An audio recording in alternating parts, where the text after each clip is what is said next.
Right now, the Supreme Court of India is reassessing the legal standards for certifying when a human life ends. They are confronting a specific fear held by patients and families alike: the remote possibility of doctors declaring someone brain dead prematurely. To address this, the Apex Court is consulting medical experts on whether to require advanced technological scans, like EEGs and angiograms, for every single diagnosis. This debate forces the legal system to confront a biological gray area, attempting to pinpoint the exact moment biology crosses the line into death. This diagram shows the biology of brain death. Medically, it is the absolute and irreversible loss of all neurological function. Crucially, that includes the failure of the brainstem. This specific structure at the base of your skull automatically controls your breathing. Without a brainstem, your lungs stop working. However, in an intensive care unit, a mechanical ventilator can force oxygen into the blood, and that oxygen keeps the heart physically beating. So you have a warm body, a rising chest, and a steady pulse. But because the brainstem is permanently damaged, the patient cannot be revived. India currently handles this diagnosis with a manual physical evaluation. The law requires a specialized 4-member medical board to assess the patient. These doctors must perform their checks twice, waiting exactly 12 hours between exams to rule out the possibility of a temporary coma. First, they test the respiratory system by briefly disconnecting the life support, checking if the patient can initiate a single breath without mechanical help. Next are the sensory checks. The board looks for an absence of physical response to pain, and they verify that the pupils do not react when exposed to direct light.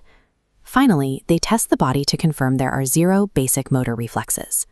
If the patient fails every check on this analog list, they are certified dead. That legal status is the sole gateway to initiating the organ donation process.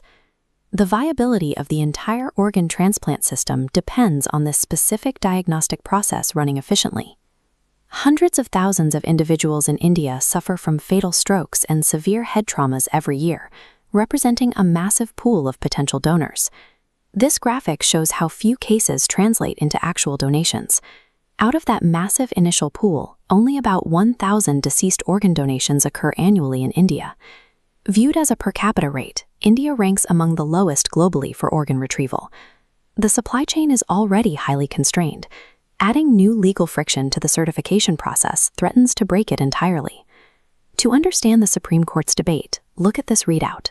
An electroencephalogram, or EEG, eliminates human error by physically recording total electrical silence across the brain. An angiogram goes a step further, visually confirming that blood circulation halts completely before entering the skull.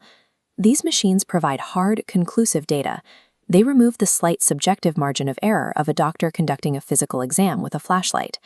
But generating that level of perfect data requires expensive equipment and specialized technicians. This creates a heavy logistical burden that most medical facilities in India cannot support. If the court decides to mandate EEGs and angiograms, thousands of smaller, rural hospitals lacking these machines will be legally barred from certifying brain death. So while demanding absolute technological proof ensures diagnostic accuracy, it will drastically shrink the already tiny pool of viable organ donors. On the other hand, maintaining the current manual system keeps the donor process accessible across the country, but it requires accepting a minute risk of human error.